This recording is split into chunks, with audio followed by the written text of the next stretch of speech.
Howdy, Jacob here. Today we're looking at Coty, personal care products industry, 8 billion market cap, 11.7 billion enterprise value. They manufacture, market, distribute, and sell beauty products worldwide.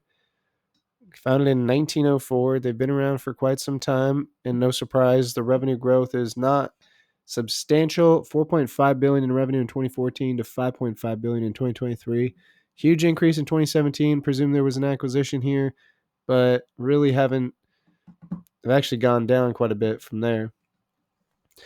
They don't pay a dividend anymore. They're having trouble finding operating margin, but they are starting to get back to their margins on the operating side, at least to the most recent year from the mid 2010s.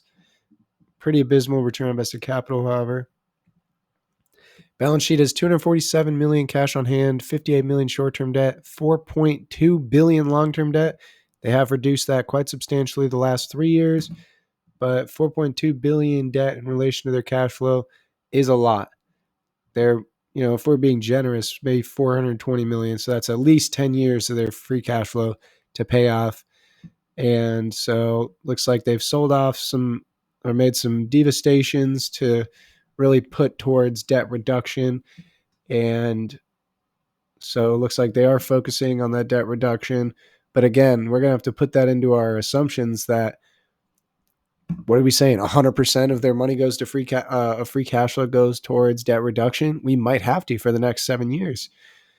And so it's going to be a bit interesting here. So this allocation is maybe 10 to 20% acquisitions, reinvestment, 80 to 90% debt reduction.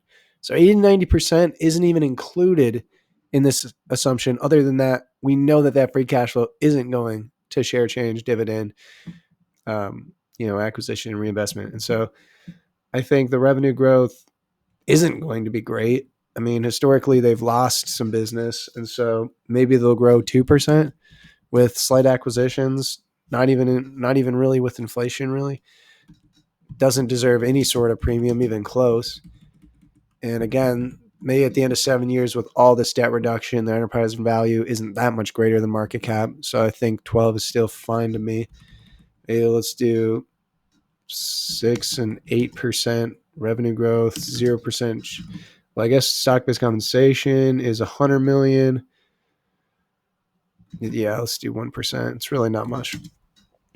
So with these assumptions, we're saying that the company stock price needs to fall 75% before you get the return we're looking for here. No surprise to me.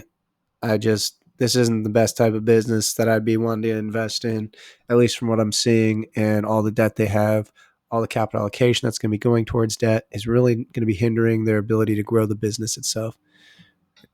They'd have to get to a very cheap price, definitely, for me to want to get involved in a business that can't allocate more than 20 to 30% of money to their actual business, but rather debt reduction. And that's what I think they will be doing for the next 7 years, pretty much. I hope you enjoy the video and have a great rest of your day. Thanks.